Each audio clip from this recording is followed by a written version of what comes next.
This episode of Clearlycast is brought to you by the official York's Book of Products, offering state-of-the-art British, American and European uniforms, maps and assets to enhance your user's experience when playing your amazing Roblox game. They're looking to become the leading provider in their own nation and milsim space, with commissions being in high demand too. Check them out in this episode's description.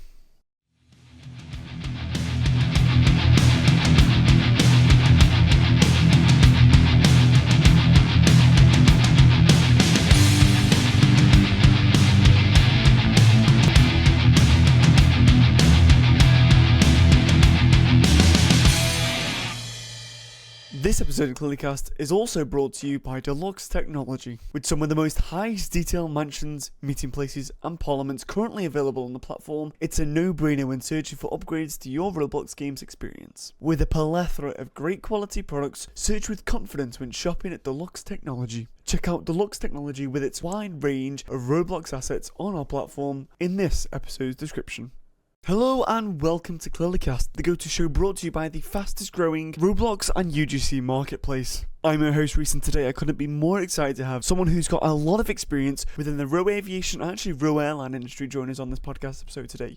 He's been a part of a lot of management in a lot of different places. For example, Tom was management and marketing in AV Awards 2024, our previous podcast episode. So today we're going to be getting insights of how it really was being management and marketing in AV Awards 2024, but also how he's grown and how he successfully brought up these groups that he's been into.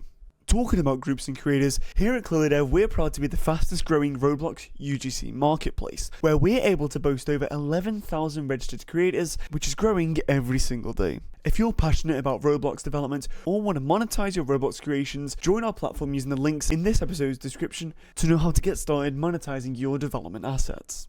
Without further ado, we're going to be interviewing Tom, who's here on the couch with us today. Tom, I mean, obviously with the achievements that people know in the intro, I mean, it's sort of incredible to see what you've done for, obviously, Odyssey Airways, but also the aviation community too. So, obviously, you've worked with a plethora of different groups that'll be coming on the screen right now. So, talk about your experiences with them. Talk about, how good it is you've worked with them, what you've sort of done. So, I've worked in a variety of groups ranging from tech groups to airlines. I mean, it's really been a massive portfolio for me since I've joined Row Aviation. 6 or 7 years now I've been in it, probably even closer to 8 years actually, during my 11 years on Roblox, which will be approaching its 12th year very soon, as far as I'm aware. A good example is Allegiant, which I was board of directors there for a few months as the airline restarted. Fly Celia, I was the chief executive officer and the chief operations officer for around a year, which kind of was a multi-role job, which I find most airlines I go to, you're always being the CEO and the COO, because there's a mix of jobs that needs done and not many people can achieve both roles. That's kind of been my projects I've worked with in the smaller side of things, like 2,000, 3,000 members, which has gained me the experience that I have on my shoulders today. Eurowhite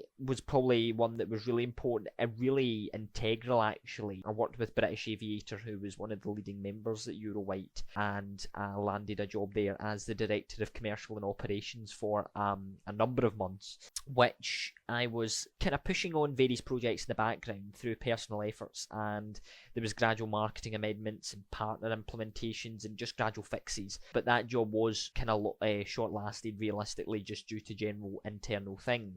A really, really big one, which I think most people which built my name up in the community to a certain extent. I mean, I don't mean built me up to be popular, but known anyway as a name, was Fleur Group, which was really, really big for its time. I mean, obviously for its time, obviously it was 2023, but at that moment in time, you only had your kind of mid-sized larger airlines like Ryanair, TM, Le Mans, Skirridin, all them type of airlines. There wasn't really much else kind of kicking about at that time. So I worked with Clisparta, who was the Roblox leading YouTuber at the time in Row Aviation, throughout 2023, which we launched Fleur in March 2023, all through me just privately messaging him, expressing that I was interested. That grew to a staggering 12,000 passengers in the first 10 months of operations. So that was really big. That was really good. And we hosted the largest ever code share with 180 passengers. Now, 180 passengers doesn't sound a lot to airlines nowadays, but 180 passengers is actually quite a lot. Especially for a flight with a CSG, which is obviously a built-in Roblox Airbus A380. So it was a very memorable experience, and working with Lufthansa, which was the A380 people that operated it, we created a really kind of pinch yourself experience flight for all. Easily, I'll quote this as well, and you can all mean this, the best code share that was ever done probably within the Row Aviation platform to date, and I think many would agree with that. I mean, there's videos on YouTube of it as well from various YouTubers, which you can see. It's not easy to put an A380 in a game, and it's not easy to put 40 staff from 2 airlines in one airline's game and kind of pull off a one-only flight. And then obviously, most recently, I've joined Zerotech, which is one of the top 3 easily leading tech groups for aircraft as head of projects, which I can say that any growing regional airlines out there, and perhaps long haul, will be treated to some excellent aircraft launches this year if the plans go to plan. No, I have actually heard of Zerotech. I think, because every week I do stuff on Clearly Dev where I have to promote a store. Looking through, Zerotech actually appeared on one of them, so I looked through, and actually, when obviously researching, because I was researching into what you do, you sent me what you do, and obviously I researched back into Zerotech. It sort of reminded me, I have promoted a couple of aircraft builders on the platform, but then remembering Zerotech, I was like, oh yeah, I swear I've seen them around, and actually I've heard of Euro White as well. I mean, I'm not too far-fetched in the Row Aviation community. Anyway, you talked about AV Awards already, and obviously since my last actual episode was AV Awards, I want to know how your time in the management and marketing in AV Awards Yeah, absolutely. was. So AV Awards was an incredible event. It was the 2024. It was the best AV Awards that ever been. Now, I think it's clear that it's always going to be the best. If it's better, it's newer, it's fresher, it's more up to date, it's more with the 2024 technology. So, I mean, it was the best ever, and the immense team effort from everyone, from Danielsberg as the executive producer down to myself even as the head of marketing. I'm sure 2025 will be on its way, and we'll be working on that very soon, I'm sure, as that project usually lasts for 5 to 7 months usually. So I've not been asked to go back yet.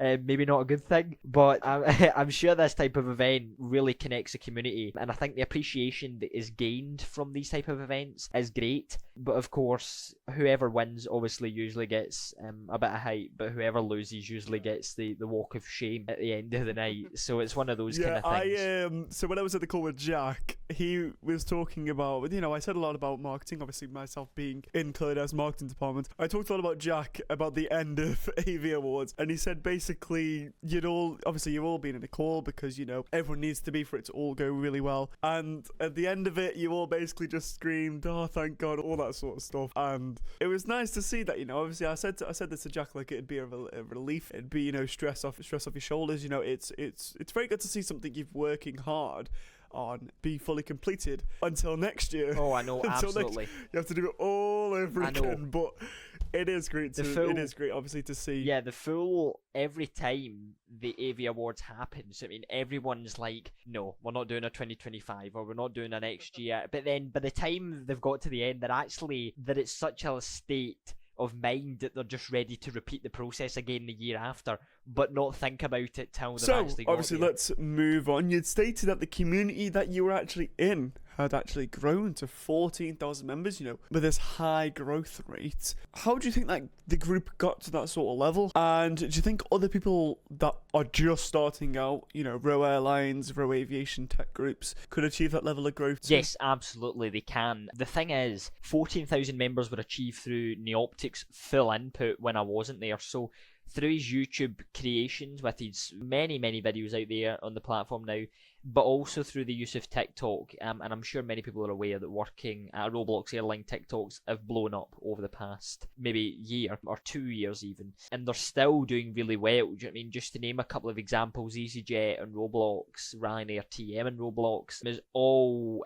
you could say, spamming TikTok with videos, and realistically a number of them do hit the trends and can even hit 1, 2, 3 million views. Not necessarily likes, but views. And that's really what you want. The views don't really matter. It's more so retweets and shares and so on and so forth, or who tags their friends and all that in it to join. So I think 14,000 members was achieved massively through Neoptic's influence in the community, through many people watching him, and also through the use of TikToks. So I would recommend that to any airline wanting to start out, creating good quality, short TikToks is absolutely Yeah, the way I've forward. personally seen them like so many times across my For You page. I mean, obviously, like I said, I'm not even involved realistically within the, row aviation. So it just shows you how much that sector's sort of grown. I mean, I don't get them, all the time, but I definitely get them. So, I mean, seeing that sort of level of growth definitely has made me come back and think, what, this industry has grown so fast. People should be taking these opportunities to jump in themselves. And I think it is good to see. I mean, I'm a part of a Ryanair row airline too. I've been seeing it from the start, and I'm just watching. It's one guy, I believe it's one guy developing it, and it's absolutely amazing. Obviously, it's taking its time, it's one person. But it is amazing to see the community that gets around it, because nobody's really bothered. Everyone's extremely supportive around it. So compared to maybe other sectors within, Roblox, I mean, it is definitely great to see a community come together and just support a project. And I think that's definitely happening, across aviation as a whole, not just Roblox. I mean, I see we're going to turn the attention and we're going to go to Microsoft Flight Simulator for a minute. I see loads of projects going on and they're all super supportive. I think one of the most supportive, and you'll know this if you're in the MSFS space, is Fly-by-Wire. They're amazing. Obviously, the community behind them is absolutely incredible. So to have that same level of community on Roblox shows how good the space is, and also shows how interested people are too. So talking about the communities that are involved in these projects, do you think that the innovation that has taken place within the row aviation industry has been fast-paced, or do you think it's gone slow compared to other sectors within Roblox? So whether it be roleplay, whether it be gangs, it's not even a genre, but do you think the innovation that's taken place in the row aviation industry is fast or slow? There's no doubt. There's no doubt about the gangs. I think there is gangs out and about in every sort of genre, whether they're flying gangs or driving gangs. I think there's plenty about. But regarding, as you did just before we move on, Fly-by-Wire is an incredible, I think, aircraft manufacturer for Microsoft Flight Simulator. I'm a massive fan of their Airbus A380. Actually, I've been flying it quite often recently, and it's, really good. I've obviously never flown an A380 in real life, but it really is a good model, really good physics and so on, and I've enjoyed playing it. So they've definitely nailed something there with the A380, and I think the community was looking for an A380 for quite a long time. So none of these Captain Sim rip-off versions of it, which look imported from, do you know what I mean, the worst possible game. But yeah, no, absolutely. But innovation in the community, I really feel it's slow, and technology and opportunity is so much more advanced to actually what's currently being delivered by tech groups. And even though, and it really annoys me, this one, I know it annoys a number of people, even those people think that they are the best in the market. So there's loads of people in the market, they think they're the best, but they're really not the best, because there's so much unexplored possibility than what currently is actually seen. And tapping in with a bit of bias here, but very much so backed up by clear evidence, is Alesi tech is a vital thing to keep an eye on with their brand new Dash 8 Q400, which I've been working slightly on the project management side of from early 2024 with Ollie 737-800, who is an incredible CSG developer within our amazing community.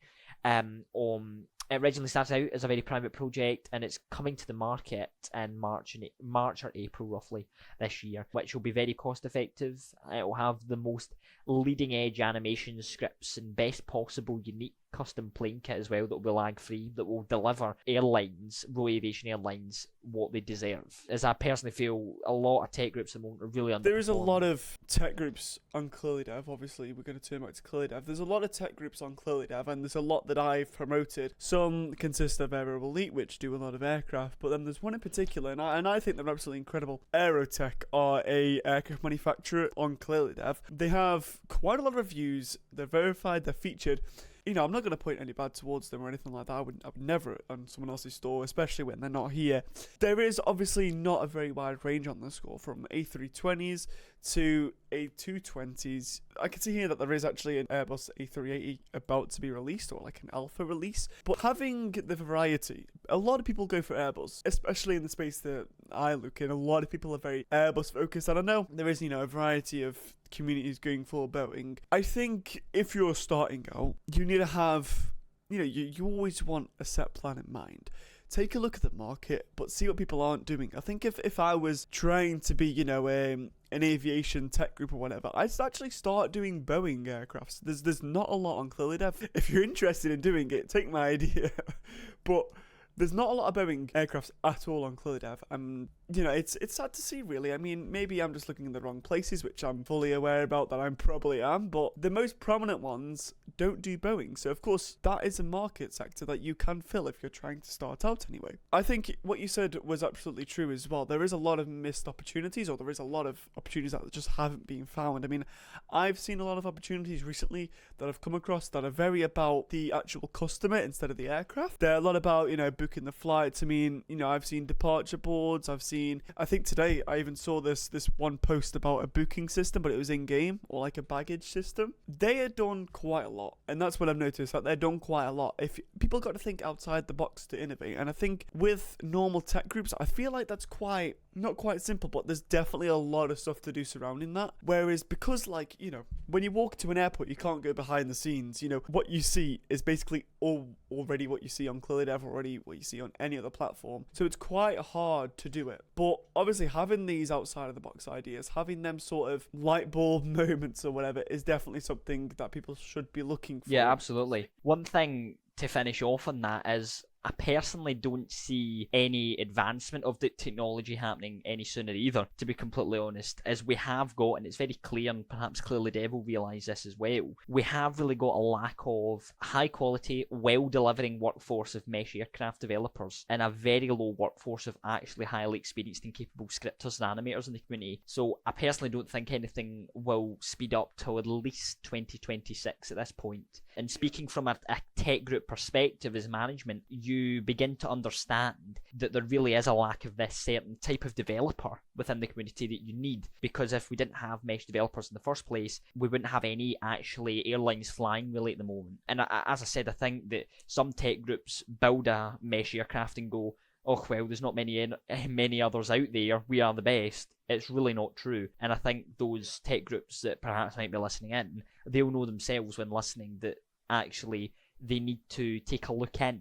and realise that they aren't the best out there for what could actually be the best out there realistically. I think it's so important nowadays. Moving forward, people are getting charged more stuff for a low quality product nowadays, and I think people will start to realise that, and I think people are realising it now. Having too much of an ego can be detrimental to the business, to your personal image. So yeah, you are right in that retrospect, and I do genuinely agree with absolutely that. And I think it's one of those things, as you were saying, people are overpricing their work nowadays because they can see they can get away with it, and people are going to pay for it, I'm afraid to say. People don't understand that if you're paying £25 for this poor looking A320 that performs as badly as another one that's built 5 years ago, people don't understand that when they're paying that, they're actually encouraging the next worst plane to come to the market. Do you know what I mean? Which I've seen especially over the past year, and there's all these people that really think that the best of the best, when really they're not. They really need to up their game, because I think people will find eventually it's going to get boring. It's going to get boring, the same quality. I mean, it's not just in the row aviation space, it is in every single space. It's going to happen to every single space at the end of the day. Row schooling, normal tech groups, role play, it will happen in every single tech sector too. So we're going to move on, and we're going to go actually back to Avi Awards. When you sort of contacted me, I expected you to just find me through Discord or YouTube or whatever, but no, you actually found me through Jack. Well, a previous episode with Jack in. So I want your opinion, because I asked Jack this, and I want your opinion. Do you think Avi Awards 2024, do you think the event went extremely well, and are you sort of happy that these types of events are entering the row aviation community? Yeah, absolutely. So I think it's extremely important that these events like Avi Awards take place. I think it went incredibly well, in answer to your question. I think that the team behind it was really, really up to standard, up to scratch, and that's how we delivered pretty well. Do you know what I mean? Just because I was head of marketing, yes, the marketing is one thing, but the development of the actual auditorium, the booking system, which obviously through meetings you actually begin to have a gradual understanding that it's completely beyond even my ability to comprehend how many hours it can take just to build a booking system, or how many hours it can take just to simply make the most basic of systems like, oh, only you can sit in this seat and they can't.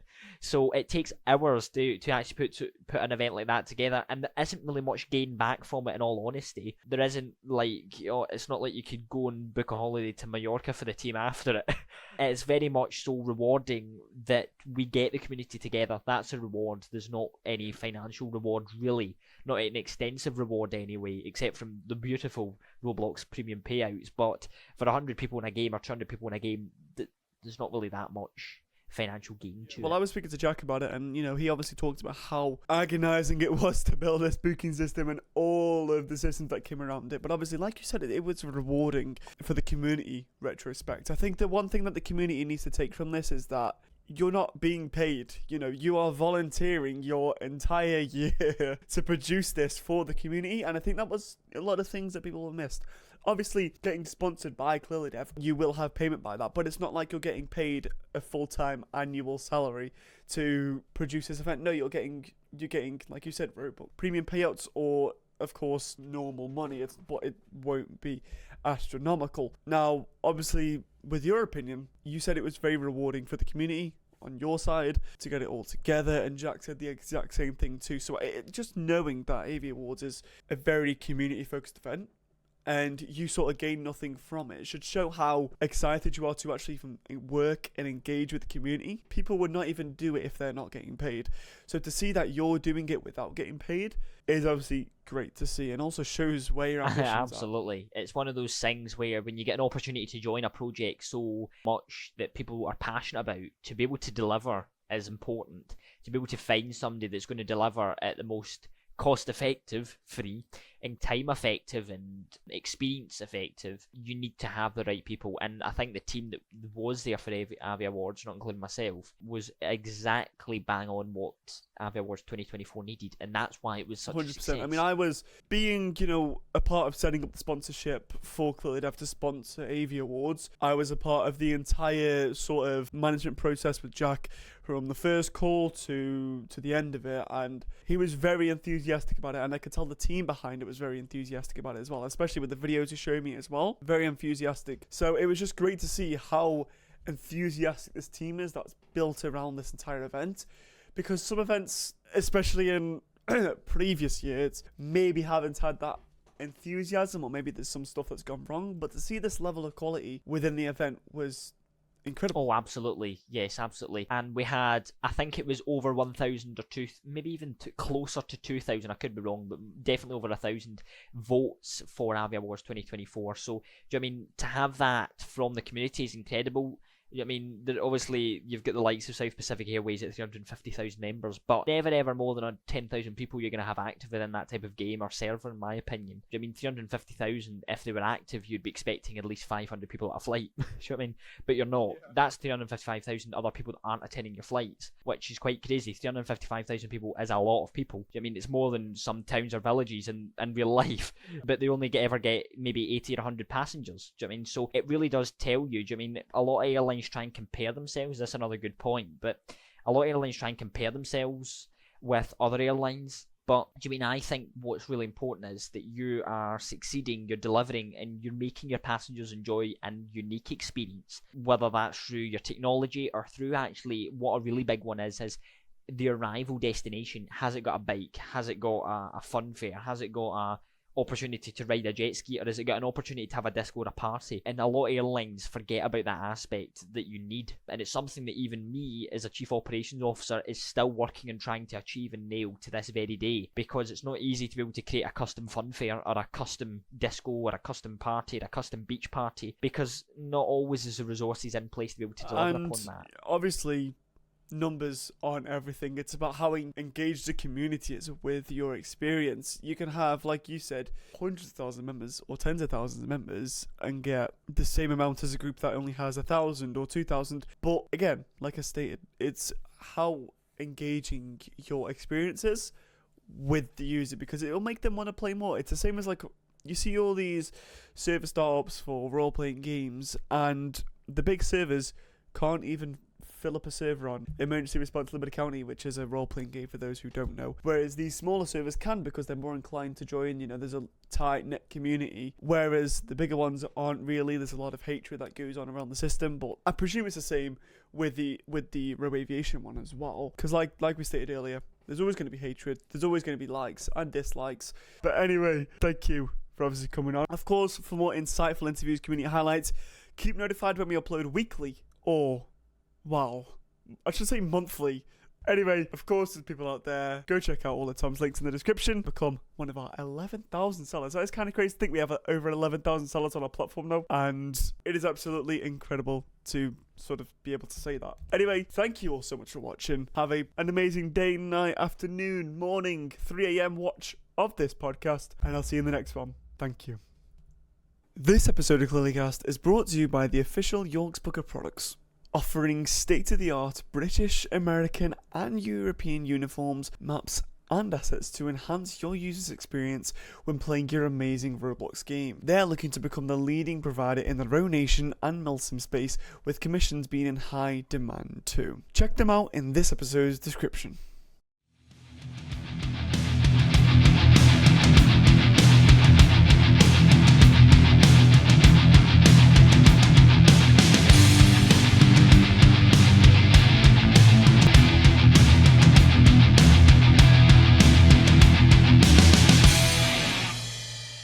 This episode of Clearlycast is also brought to you by Deluxe Technology, with some of the most highest detail mansions, meeting places and parliaments currently available on the platform. It's a no-brainer when searching for upgrades to your Roblox games experience. With a plethora of great quality products, search with confidence when shopping at Deluxe Technology. Check out Deluxe Technology with its wide range of Roblox assets on our platform in this episode's description. Do you want me to leave you with a fact for the day? 100%, go on. Tell us And a it's fact. not even Roy Aviation related. It's related to the lifespan of a human versus a fish. And this was one that I learned recently. Do you not know? Supposedly this is actually true, by the way. New research shows that a fish has a longer attention span than a human being. What? Generally, yes. As far as I'm aware, that a fish has has like attention span of 7 seconds, and a human has something like 6 seconds now.